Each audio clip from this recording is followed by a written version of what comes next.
carbs. Right. But it's the process of selling. Imagine if they got so defeated by someone walking past and not stopping to tip them. Oh my God, the 700th person just walked past and didn't give me $1. I'm this, I'm that. So like all these little, every day, every night if a bus goes out, it's like they're going to tweak some things. They might do a different song, do a different this or whatever to see if something different changes. But if you try to change everything, you don't see what actually worked. Yeah, that's a really good way to put it. Can I? Awesome, good job, B. It's also like, if you're someone that's like fearing being wrong and you want to research, like, say I'm doing a post about like menstrual cycles or something like that and training around it, like I would research the shit out of it. So it's also the process of me being able to learn more. Does that make sense? Yeah, that's one reason why you guys admire me, look up to me. Oh, he's so smart. He knows all these things. Do you know one reason why? Because you sit there and just read all the things. Yeah, but why do I do that? To be better. But why do I want to be better? Because you fear the fear of the doubt. We're kind of getting there. It's like there's something there for me. It's like what am I compensating for? What happened when I fucking was growing up? No, trauma.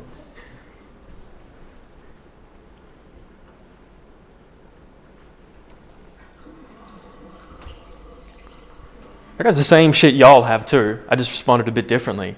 Like the pervasive story and narrative for me growing up was almost nothing I did was good enough. That was the messaging and the programming that I internalized. I'm really thankful that's what happened to me. Because what happened is this massive overcompensation for just an obsessive work ethic. And you talk about like, I don't want to get things wrong. It's like the detail, and you research and you study, you spend hours. Yeah, that was me. I was just compensating for this. I just shifted it. It wasn't inaction. It was, fuck you. All right. I'll show you not good enough. And it's not even like sometimes it's to a person, but it's like it's to the whole story. It's like I'm going to prove to myself. I'm going to prove to the world. I'm going to prove. And some of it's unconscious too. So these stories, you can actually use them to help you. I mean, they've propelled me personally.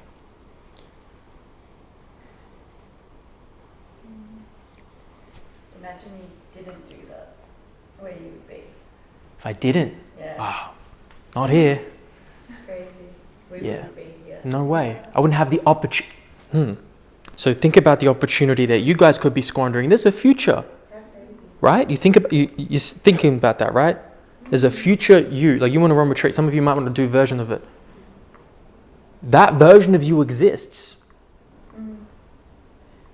This is weird. Em explained it to me one day because I was saying to her, like, I just don't know if I'm making the right choice like I was having a bit of a moment. It's like, am I doing the right thing? Am I doing this? And she was like, literally everything that you've chosen to do or not do in your life has been the right decision.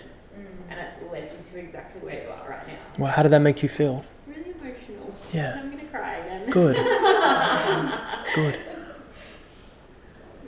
But it was just like, it was actually really comforting because I was like, yeah.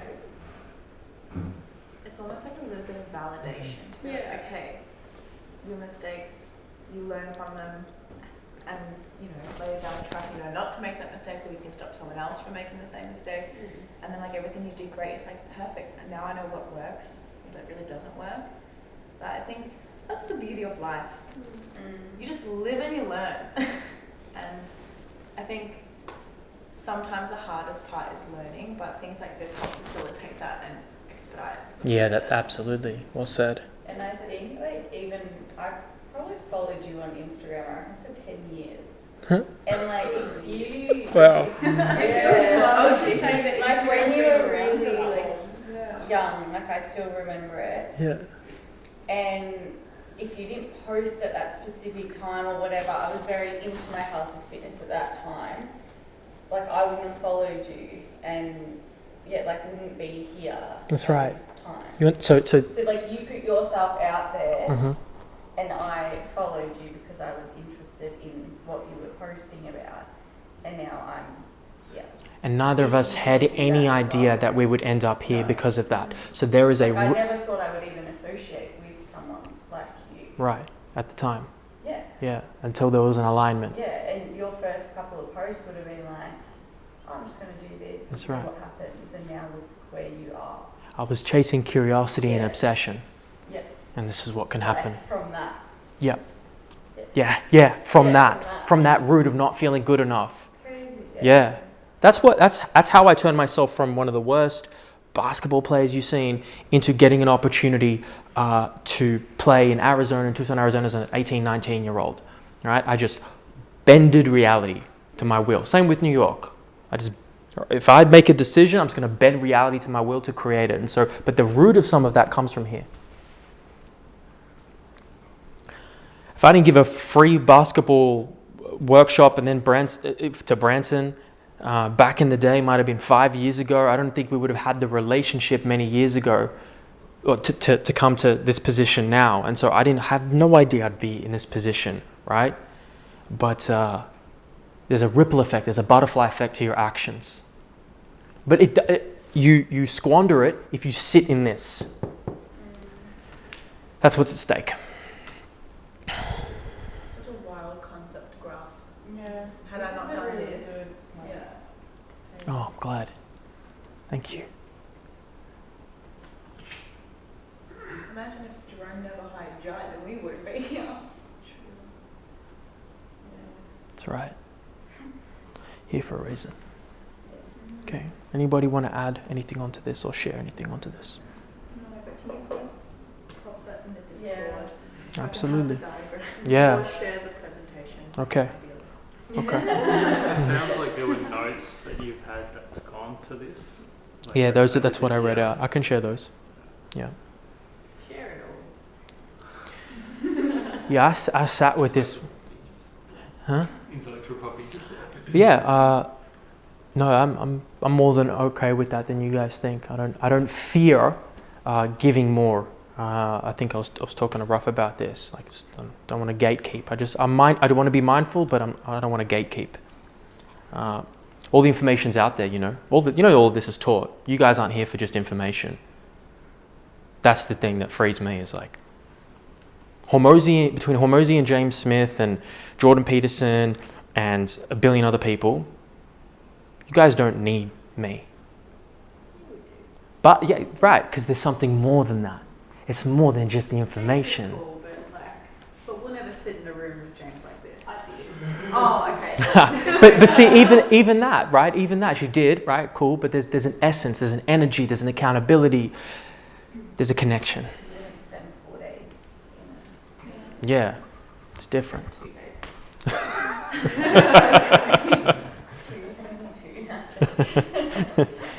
All right.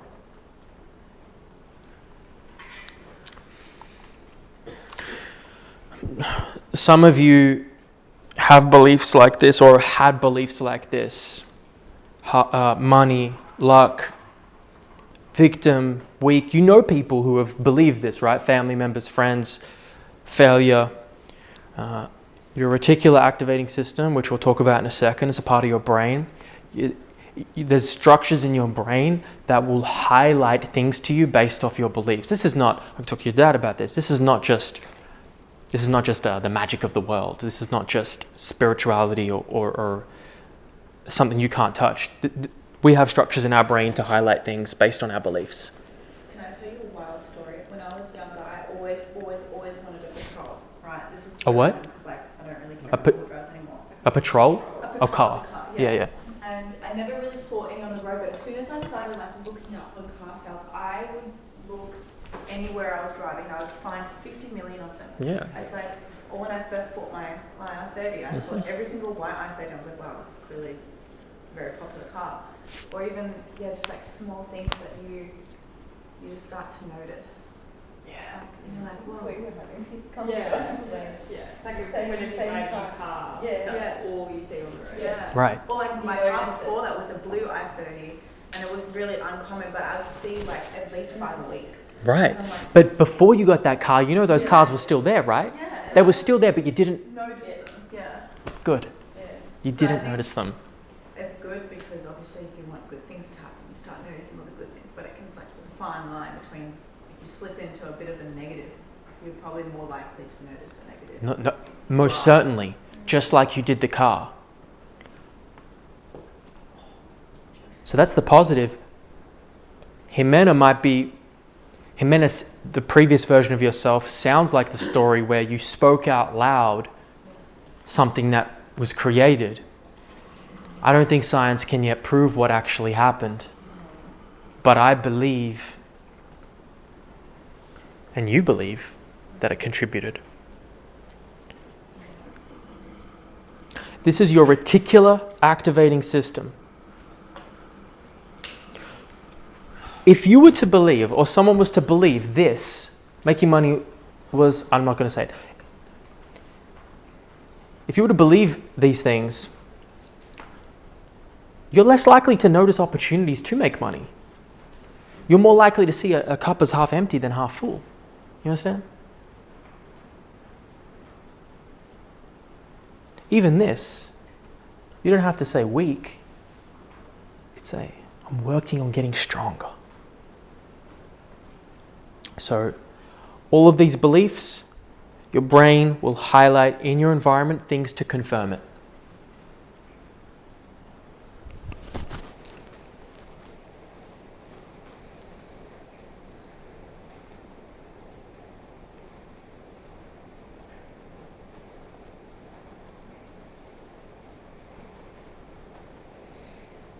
And tomorrow we will be dissecting different beliefs that you guys have that are limiting you, and reframe them, reprogram them from the inside out. Can I have one day here where I have no MTs, please? You know, I think it's a bit. I love that you said that. I have a headache. You got a headache now? Or? I don't know, it's pretty bad. I'll give you some magnesium later if you like. I've got magnesium in there. I've had 2 Panadol. Okay. Had all the water. No one asked me if I drank enough water for this whole issue. So, yeah, I guarantee more tears will come. Yeah. So, beliefs. You guys know this guy, but there's a video from him when he was really I was young. going to say, his story's unreal. Yeah, you seen the documentary on Netflix? Yeah. You put it in the thing a while back. You watched that. Yeah, hell yeah, it was sick. Glad you're paying attention. I was just saying. So, let's watch. Anybody heard of a book called The Secret? Yeah. Anybody heard of the book called The Secret? Okay. Oh, is that the one? It's like a Yes. beige brown colour and it's like a red S. Yeah, that's right. Yeah. All right, so let's have a listen. The secret, the law of attraction, the book on the law of attraction. What does that say? What am I saying? The key to living the law of attraction. Some good little quotes around with the constant repetition carries conviction. If you can see it here, and you have the courage enough to speak it, it will happen. A lot of times people believe in certain things, but they keep to themselves. They don't put it out there. You truly believe in it. If you become vocal with it, you are creating that law of attraction and it will become reality. I wanted to read you a quote from 2013 that you said. I've lost my mind on this game, like Vincent van Gogh dedicated his life to his art and he lost his mind in the process. That's happened to me, but fuck it. When that gold velvet is around my waist and my mother has a big mansion, my girlfriend has a car for every day of the week, and my kids' get everything they ever wanted, then it will pay.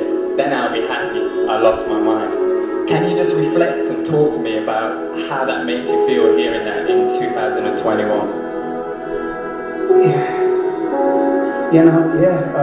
It's been some ride. I've got it done, and I'm up here. I've been through it all, my friend. I appreciate that, and it's been a wild ride for me. It's not been easy at times, but you know, what a life.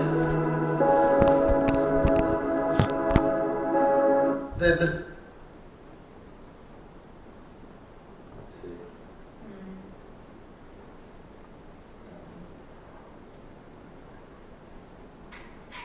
Now let me make it even more relatable. This is someone. If someone knows the exact timeline, let me know. But this was early on, very early, pre UFC, right? Yeah. So, Dana even like reaching out to me. so like a version of where you guys are at, let's say in your career. Okay, so this is why the clip's grainy. I have a feeling he was still working he was a plumber or something. Yeah, he was a plumber. Yeah, good memory. Yeah. Did not drive. He had like his partner driving. Yeah, his partner was driving. Dee Devlin, she was driving around. He was barely making ends meet. Yeah, that's right. So, what was the mentality he was building? Right. Okay. So you guys understand a level of that desperation and scarcity. You have your own version of it. Okay. The key to living the law of attraction. Some good shit. Some good little quotes and all like that. I like read. No, just grab it. Anyway. Constant repetition carries conviction. Some good shit, isn't it? That's what I'm saying. These books are full of them. I really like when I read quotes and shit. I like take from them and just put my own thing to it. You know what I mean? Say it in my own way. Say it what way I'm at the scene. Yeah. So I just want to show you that like he was embedding this and programming his mind from as almost as young as you guys, or as young as some of you. Okay? So you can and will do it as well. The key to living the... Oh. Yeah. Iconic. Just the whole thing, he looks back. One of the greatest. Now, when I say delusional self-belief, I want you to listen to Ali's words here, right? You're going to get caught up a little bit in the entertainment of what he's saying because he's an incredible speaker. But I want you to listen. Are the words he's saying actually like tangible? Are they real? Like, has he actually done these things? Just listen, okay? Just like I came in, beating a big bad monster who knocks out everybody and no one can whoop him. That's when that little Cassius Clay from Louisville, Kentucky came up and stopped Sonny Liston, the man who annihilated Floyd Patterson twice. He was going to kill me. But he hit harder than George. His reach is longer than George. He's a better boxer than George. And I'm better now than I was when you saw that 22-year-old undeveloped kid running from Sonny Liston. I'm experienced now, professional. Jaw's been broke, been knocked down a couple times. Bad. Been chopping trees. I done something new for this fight. I done wrestled with an alligator. That's right. I have wrestled with an alligator. I done tussled with a whale. I done handcuffed lightning, throw thunder in jail. That's bad. Only last week, I murdered a rock, injured a stone, hospitalized a brick. I'm so mean, I make medicine sick. Man, dude. Yeah. Fast. Last night I cut the light off in my bedroom, hit the switch, was in the bed before the room was dark. Fast. And you, George Foreman, all of you chumps are gonna bow when I whoop him. All of you. I know you got him. I know you got him picked. But the man's in trouble. I'm gonna show you how great I am. What'll be interesting is He ain't wrestled with no alligator. He ain't tussled with no whale, and he ain't put no thunder in jail. These words aren't... It's like me saying, oh, I can't get cancer, right?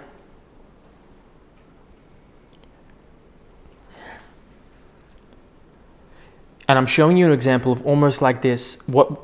If you didn't see his success, if you didn't know him to be successful, you'd almost feel like, this motherfucker delusional. This motherfucker crazy. Was this before he actually achieved success? This is in the middle, right?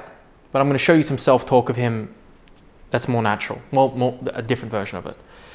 I'm saying he wouldn't have gotten to this point if there wasn't a version of that within him. And I'm saying if you choose to begin to almost adopt what would perceive to be like almost like a self-delusional sense of belief, then you are much more likely to be successful. And if that means saying wild shit like this, then you're more likely to create a better reality for yourself. Whatever naturally, authentically is your version of that. Okay? Now let's watch him without the people in front of him. Or without the mics in front of him. He just walked right by as if the foreman did not exist. And it was significant because if you were going to fight the man, you did not want to see him hitting that heavy bag. I'm a speed thief. I'm a brain fighter. Listen. I'm scientific. I'm artistic. I plan my strategy. He's a bull. I'm not a dog. He's scared to death. He's scared to death. He wish he could get out of the whole thing. He wish he could get out of the whole thing. When I look at him, the man's fight. He's beating his master, his teacher, his idol. Mine.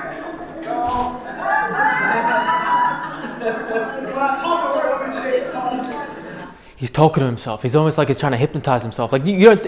A fighter feels fear. A fighter feels doubt. A fighter feels uncertainty. Like when you're faced, like you think like money scarcity is hard, or like not growing your business, or having a client not, like you're literally fighting another human being that could take your life, right? So there's a lot of that emotion, an exaggerated way that some of you feel. But the self-talk, even in spite of that, he constructs. You gotta construct to be in your favor, and that's an example of it. It's like you gotta start talking to yourself in a much more nourishing way, and you don't have to believe every single word you say. But if you say it enough, you'll begin to more likely to believe it. 1 sec, don't. Hey, 232. You know what? I was literally just thinking that is like my number, and I say it all the time. Signifies good fortune and finances, relationship and career, as well as invited to work towards your soul's purpose. There are no accidents. I'm gonna get 222 tattooed on me. That's probably the next one. All right, do you, Reminder. and this is going to respond to the delusion part that some of you feel. Selfish as hell. You gotta be selfish. I don't give a. It's the sacrifice, but without great sacrificing, without great risk, there is no such thing as great reward. Can't have one. That math will never math. And I don't like this word, but I'm gonna say it because it's true. You have to be a little maniacal with it. Maniac, right? That word isn't good in a lot of situations, but when you're pursuing your destiny, you have to be selfish, you have to be maniacal, you have to be uncompromising. And you have to move in a way when it comes to those three things, when you function completely in a way where it's an unwavering faith. Like, it don't matter how up it might look. It don't matter how much it feel like it ain't gonna work. Complete delusion. You gotta believe the delusion. Because it's only delusional until it works. So is it really delusional? I'm only gonna call it delusion until it don't work for nobody else to see, but for the whole world to see. And then once the world see it, there's nothing delusional about it.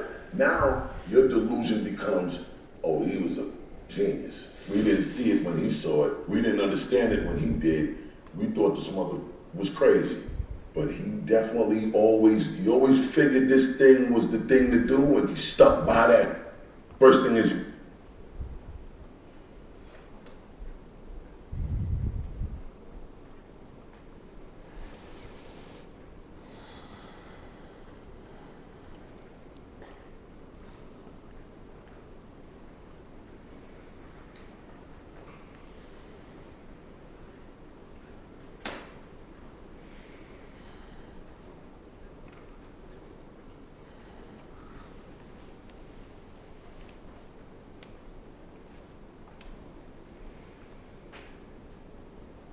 What's the definition for pragmatical, being selfish, and if you were to define it? I'm just reframing it. So. I can do anything. I can do this and do that, and give me something that you could create that would sound delusional to the average person. Make $200,000 a year. Okay. Someone else, give me another one. Okay. Change the world. Punch a shark? Cool. But do you want to? Give me something you want to do. I was just referring to the master's course. Change the world. You already have. Oh. Really? Come on, something big. Travel for work. You know what? I know. I want to respect it because that might feel like that for you. Let me respect it. Well, it might feel like that for you, and people might have that programming onto you. Okay, another one. Bitcoin's going to go off. Crypto's going to go off and Bitcoin. Fly in a private jet. Okay. Own a Lamborghini. Nice. Okay. Cool. I want to fly business class everywhere. I want to like, Yeah. Retire your family. yeah. All right. Pay off my mum. Okay. So, all the pragmatic part of it is you fucking say it. You just say it. And you believe it, but you at least say it.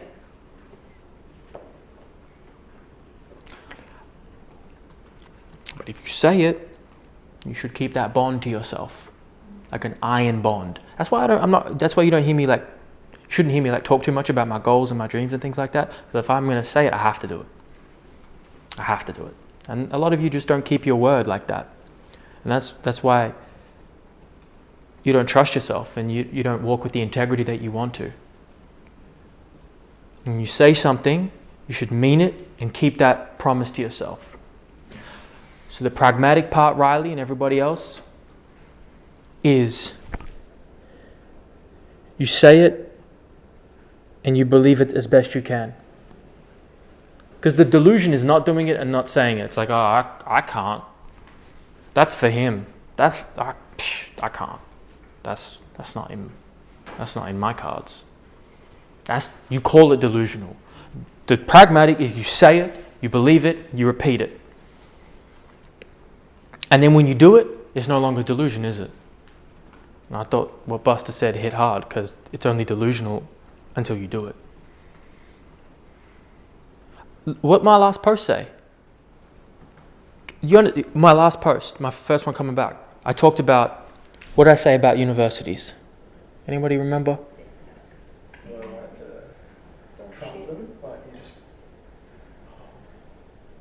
want to, I can't remember the exact word, but it was like you University want killer? Yeah. What the fuck? University killer? What? That's $1 billion machine. What are you talking about? Delusional. Right? People would think. Right. Delulu. Yeah, Delulu. So, Save the government a lot of money though. Not gonna lie. save the government. Taxpayer. They might come for me. Who knows? So many people would say they'd scoff at that, right? People I came up with, you got the fear of judgment. Like, what is he or she gonna think? So someone could easily call that delusional. Man, what are you talking about? You've done 2 intakes. Yeah, they've been successful, but like this, there's only like 20 students so far. It's like this is still. I could list. 20 more than you have. Hey. That's right.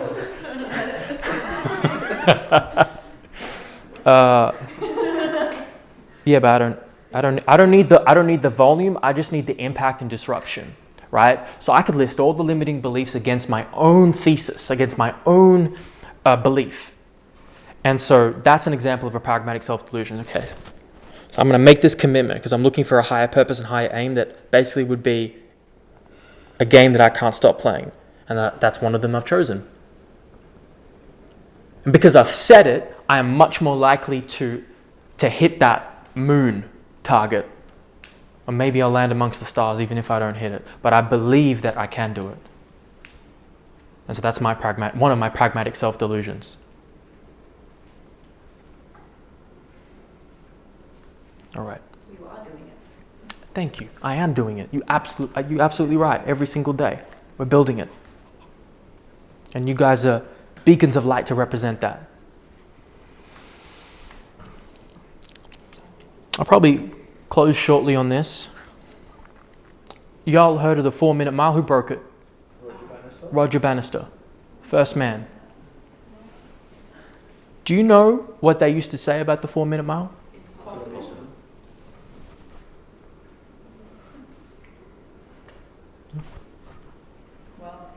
not anymore. Right. So, you guys need, I don't know if you know, do you know that doctors research? I pulled it up. I looked at it. Check this shit out. Dozens of medical journals reported that it was physiologically impossible for the human body to break through the barrier. Okay? Check it out. Yes, I don't need to read it out. I can read it out if you want. Basically, let me try 120 yards, 500 yards, 3/4 for these miles. But so they were doing the duration, but not for 220 yards, quarter mile, 1 mile, 6 miles. The degree, however, to which the body is able to run into debt for oxygen to carry on, not to present, but on future supplies, is limited. When oxygen debt of about 15 litres has been incurred, the body becomes incapable of further effort. It is completely fatigued. And so this study talked about the oxygen requirement of running as a function of speed, and they showed a limit of its capacity. Studies, research, doctors, experts, give a fuck what they say. I love research, I love science, right? And we use it, but I'm not married to it. And just because a study says something, I'm going to use it with a critically thought out mind, but at the same time, acknowledging that if they got this wrong, what else could we believe today that could be wrong? But there's research to support any and every argument. Almost, for and against, right? Yeah. Okay, but there was a lot of usually for a certain subject there might be a lot of conviction instead of confusion. Yeah. This is one that was generally seemed to be a lot of conviction, right?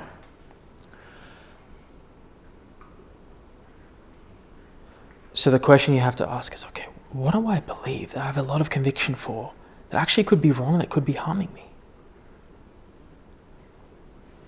So Roger must have missed the research, right? He must have missed it. I'm not going to play the whole thing. He's talking over it.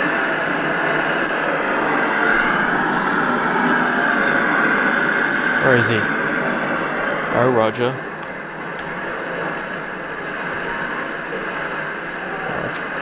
4-minute mile was possible.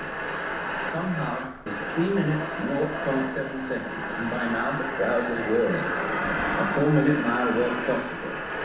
Somehow, to do it, I had to run the last lap in 59 seconds. Chataway led round the next bend, and then I pounced past him at the beginning of the back straight, 300 yards from the finish. I had a moment of mixed joy and anguish when my mind took over. It raced well ahead of my body and drew me compellingly forward. I felt that the moment of a lifetime had come. Yep. Sin. Watch that technique. All right. So, guess he was the first man to break it, right? How long do you think it was before it got broke by another person? It was within about 2 months. Once the word spread, because, newspapers take a while. And I collapsed almost unconscious with an arm on either side of me. It was only then that the real pain overtook me. I knew I had done it before I even heard the call. I like that. I knew I had done it before I even heard the call. So, within 2 months, it was broken by another people. Within the year, 100 people had broken the 4-minute mile. Previously, no one had broken it. Were there any changes in their training or their performance or breakthroughs in science or shoe technology that could have contributed to this? No, it's within a very small period of time. They believed it was possible because it was done. Before they didn't. So what do you believe that's maybe not as possible, or you believe kind of maybe is possible, And what could be the damaging effect of that versus if you just decided to believe, you know what, look at all this shit, the 4-minute mile, the Alis, the Connors, they're just me, like all these people who just believe that it's possible. And how much your life is actually harmed by not believing it is. So it calls into question what beliefs are stopping and inhibiting you. And that you could just construct your own reality.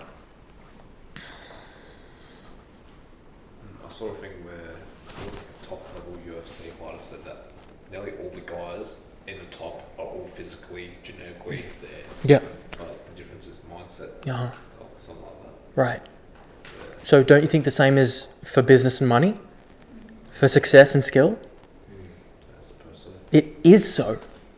It is so.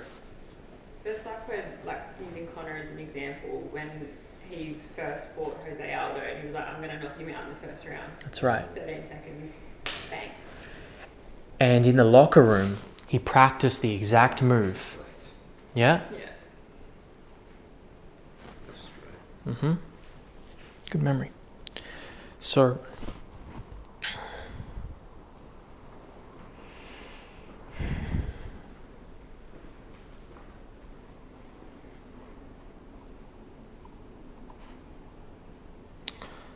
this we will do tomorrow. Does anybody have any last thoughts? Any last thoughts, feelings, questions? I've got a feeling. Yeah, what's a feeling?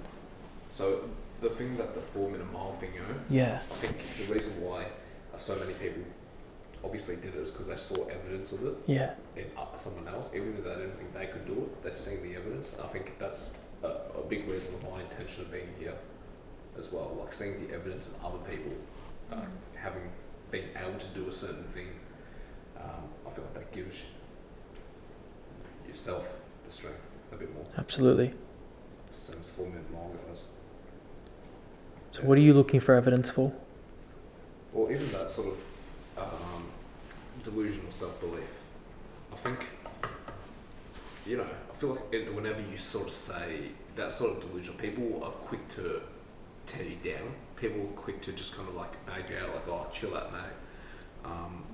It's kind of good having a bunch of people that say, nah, fuck it, go for it. Mm-hmm. You know, it's almost like give you permission to just expand and just, you know, say in a way that would be mocked. Yeah.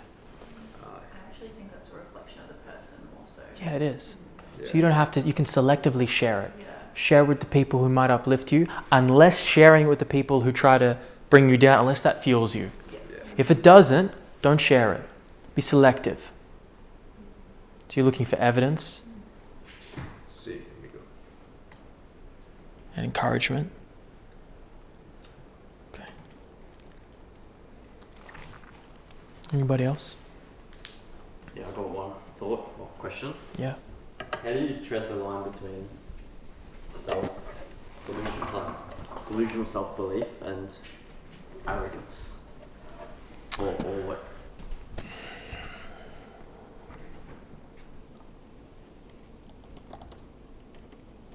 Just want to get really clear on the language we're using. That was a yell. That was a yell.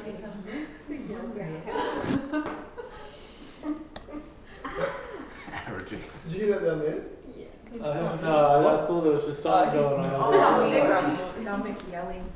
Food time. I heard in Adelaide that was. It's a fine line, eh? An exaggerated sense of one's own importance or abilities. Okay?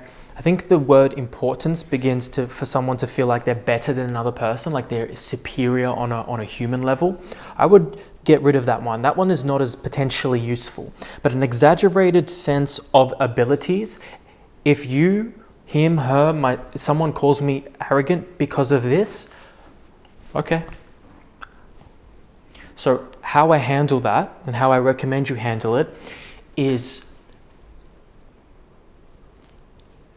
arrogance can be destructive to the point in if it damages your relationships with yourself and others in a way where you're beginning to have contempt, where meaning you're thinking you're above the person, morally above the person as like your worth, and that they are beneath you.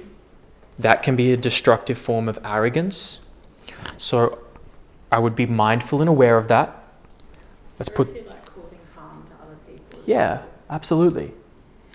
Absolutely. Do no harm. But revealing exaggerated sense of abilities,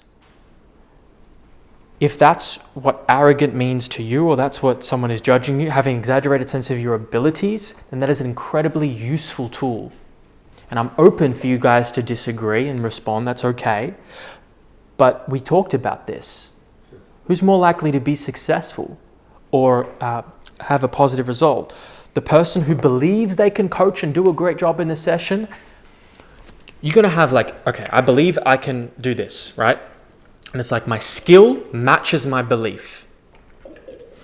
If you have an exaggerated sense of belief, then you need to be careful that it doesn't do harm, because sometimes you can be overzealous and put yourself in unnecessary danger. Like you're okay, I have an exaggerated sense of my abilities. I think I can fly. I think I can survive this fall. Or I'm going to jump in this water and be able to swim through these really dangerous waters. That's an example of a dangerous, exaggerated sense of abilities. But if I'm saying I have the ability, like Riley, to make 200K, I wouldn't climb Mount Everest without training, right? So you see the fine line, right? Can I give an example? Yeah. We've got a new grad at work who's like a mature age student, and personally I find I have issues with mature age students because they don't like being told from younger people. It's like an attitude problem. Yeah. Anyway. Not particularly fond of this lady, but that's besides the point. She is far too overconfident with her abilities as a nurse, particularly in ICU, that she repeatedly puts patients in danger. Right. Well, that's, right. Yeah. So her skill does not match her attitude. Yeah. Right?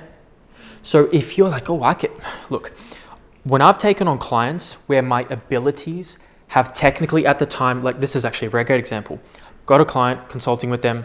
My current abilities, I'm not 100% that I'm actually going to be able to solve your issues right in this moment. But I'm 100% or close to it that I can learn to develop the abilities. Or you've got like... Or I've got resources. That's the next one. Very good. Yeah. That's the difference.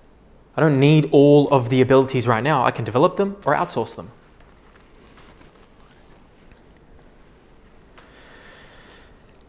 I know it's a bit nuanced, okay? But your principles can be like this. Is there harm involved? What's the risk of harm involved to yourself or others? Is there contempt? And are you feeling above another person? Yes.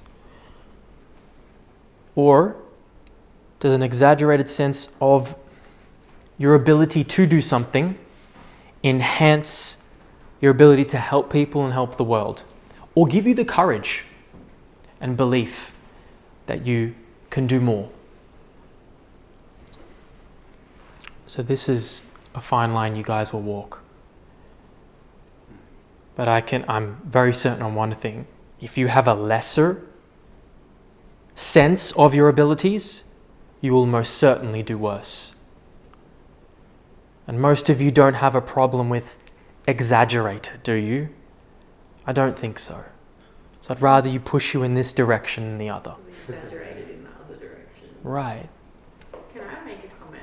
Yeah. I don't think anyone here, I would ever class them as being arrogant.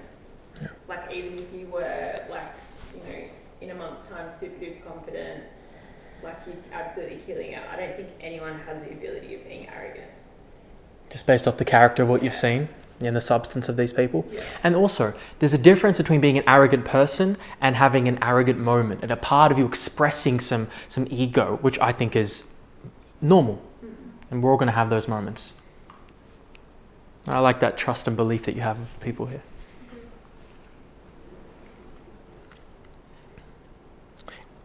maybe one or two more people. Any single takeaway from today that was particularly like an aha moment? I'm like, Thank you, Rollo. That was good. That was actually really good. Yeah? Okay.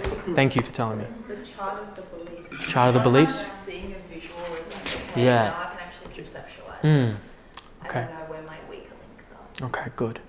The irony of it, I think. The what? The irony of it. Yeah. It's just like totally irrational. Yeah. Yeah. Like where you could be if you keep doing the other things, like not stating that I'm not good enough. If we go into the other ones, how far we could go. That's right. And you see, the example that you gave was related to me and you, which I think is one to remember. Yeah. For how like you. How we would be. That's right. Yeah. You're going to be in a room like this one day. Yeah. Or you won't. Yeah. Yeah. That was good. Anybody else? I think it also puts into perspective of like the consequences of your action and inaction, and where it can and can't take you. Yeah. Because, I guess the making, like posting on social media is scary for us, but the inaction of not posting is also its consequence. That's right. So if you're more scared of the inaction, then you will. Oh, sorry. If you're more, I think you went the other way. If you have to be more afraid of taking no action, right? Yeah. Of succumbing to the path of the uncertainty, the doubt, and the fear. That's what hell is for.